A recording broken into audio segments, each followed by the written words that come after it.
বৃষ্টির এক সন্ধ্যা। কাশিমগঞ্জ গ্রামের দুজন মানুষ কালুর চায়ের দোকানে বসে আছে। কারোর মন যে ভালো নেই তা তাদের মুখ দেখে বুঝতে অসুবিধা হচ্ছে না। এমনকি যে কালুর দোকানের চা সন্ধেবেলা অন্তত 3 কাপ না খেলে চলে না, সেখানে আজ 1 কাপও তারা খায়নি। সকলেই গ্রামের বর্তমান সমস্যা নিয়ে বেশ চিন্তিত। এর মাঝে কাশিমগঞ্জ গ্রামের বর্তমান স্কুল প্রধান হরিহর ভট্টাচার্য কালুর দোকানে এসে উপস্থিত হয়।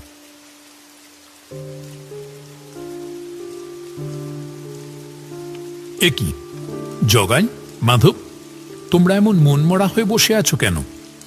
এখানকার স্কুলে এতদিন হলো আমি এসেছি, আর তবে থেকে সন্ধ্যাবেলাতে কালুর দোকানে এসে তোমাদের হাসি মুখটাই দেখেছি, কিন্তু আজকে এমন দেখছি কেন? আসেন মাস্টার মশাই, বসেন। আপনার চা তৈরি মাস্টার মশাই। আমি জানতাম আর কিছু সময়ের মধ্যেই আপনি এসে পড়বেন। হ্যাঁ, চটপট তোমার হাতের বানানো আদা চাটা দাও তো, মাথাটা ধরেছে। আর হ্যাঁ, তোমাদের কি হয়েছে বললে না তো? এত মনমরা হয়ে বসে আছো কেন?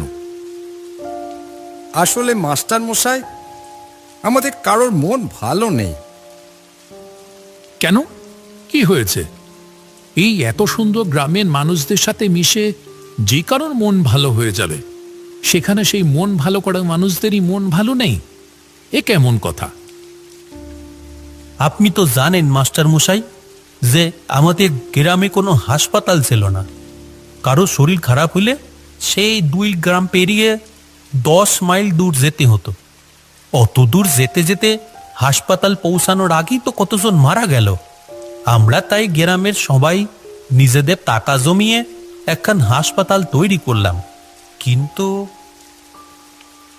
কিন্তু কিন্তু কি? আমাদের জমানো সব টাকা তো শেষ, হাসপাতাল তো তৈরি, কিন্তু বিছানা এখনো কেনা হয়নি। সেইটা নিয়ে তো যত চিন্তা, এবার যে কি হবে। আমার জমানো কিছু টাকা ছিল, কিন্তু সে টাকা তো আমার মেয়ের বিয়েতে খরচ হয়ে গেছে। তবে হ্যাঁ, ইছাপুর গ্রামে আমার একটা পৈতৃক জমি আছে। যদি সেটাকে বিক্রি করে দিই, তাহলে যা টাকা আসবে তাতে আশা করছে হাসপাতালের বেড হয়ে যাবে। কি বলো তোমরা? এই আপনি কি বলছেন মাস্টার মশাই?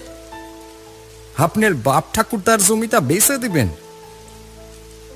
আর তো 1 বছর চাকরি আছে আমার। এই গ্রামে যা আদর পাচ্ছি, ঠিক করেছে বাকি জীবনটা এখানেই কাটিয়ে দেব। কি রাখবে না? আর এমন মহান কাজে কতজনই বা সাহায্য করতে পারে? ঈশ্বর সুযোগ দিচ্ছে, তা কি ছাড়া যায়?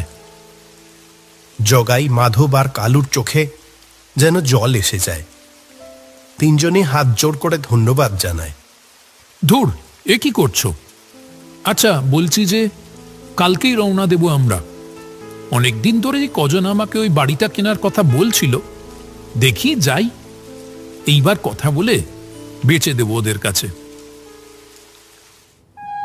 পরের দিন সকালেই হরিহর, মাধব আর জগাই 3 জন মিলে রওনা দেয় ইছাপুর গ্রামের পথে।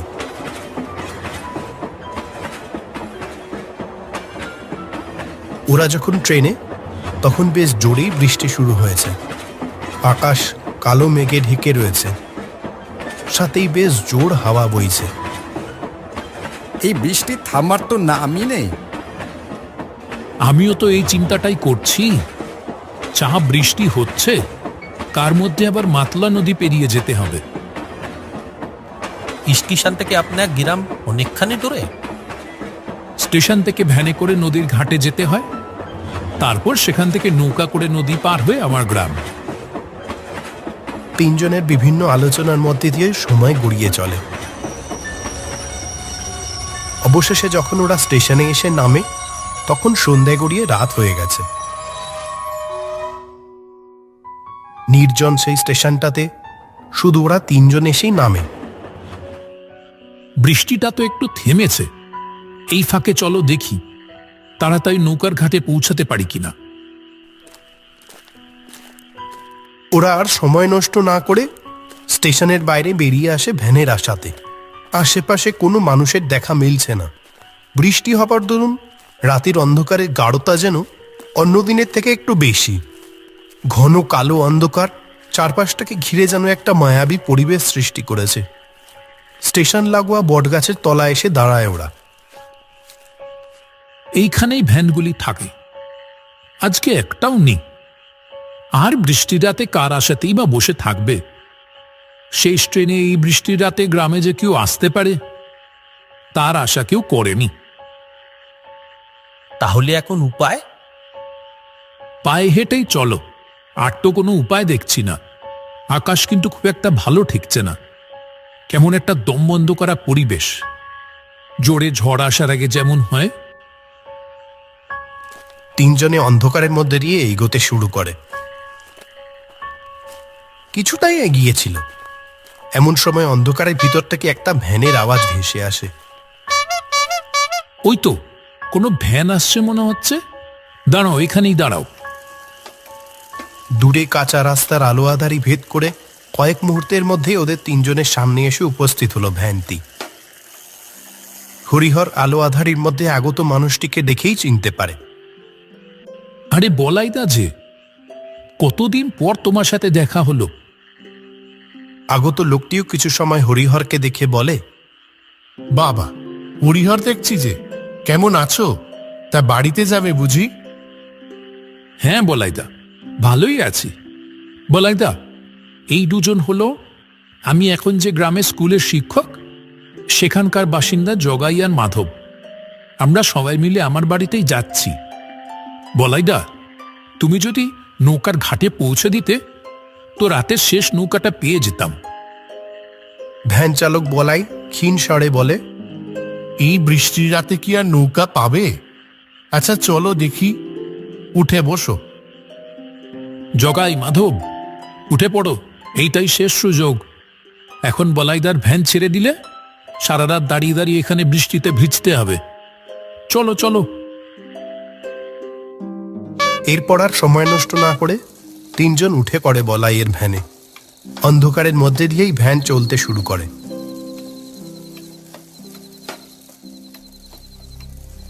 কিছু সময় বসে থাকার পর হরিহর বলাইকে জিজ্ঞাসা করে, বলাইদা, তোমার এত বয়স হয়ে গেছে, এখনো ভ্যান চালাচ্ছ? কষ্ট হয় নিশ্চয়ই? না, এখন আর কষ্ট হয় না, আগে হতো।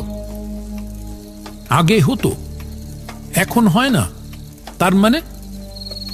ও কিছু না, তুমি তো অনেক দিন পর ইছাপুরে এলে, আমাদের তো ভুলেই গেছো দেখছি। না গো বলাইদা, তোমাদের কি ভুলতে পারি? আসলে যেখানে এখন কাজের সূত্রে থাকি সেখান থেকে সচরাচর আশা হয়ে ওঠে না।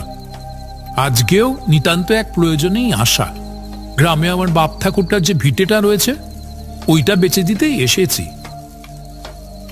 সে কি, বিক্রি করে দেবে? কেন, কোনো বিপদ হলো নাকি? হ্যাঁ, সে এক প্রকার বিপদই বলতে পারো। আমি যে গ্রামে এখন থাকি সেখানে গ্রামের সবাই মিলে নিজেদের টাকা জমিয়ে একটা হাসপাতাল তৈরি করেছে বটে, কিন্তু হাসপাতালের বেড কেনার টাকাটা জোগাড় করে উঠতে পারছে না। তাই ভাবলাম আমার জমিটা বেচে সেই টাকাটা ওদের সাহায্যের জন্য দেব। এমনিতেও তো ওটা খালি পড়ে রয়েছে কত বছর হলো। বাহ, খুব ভালো হরিহর, সত্যি তুমি ইছাপুর গ্রামের গর্ব। কি যে বলো বলাইদা, এই যে এরা জগাই, মাধব, এরাই বা কম যায় কিসে?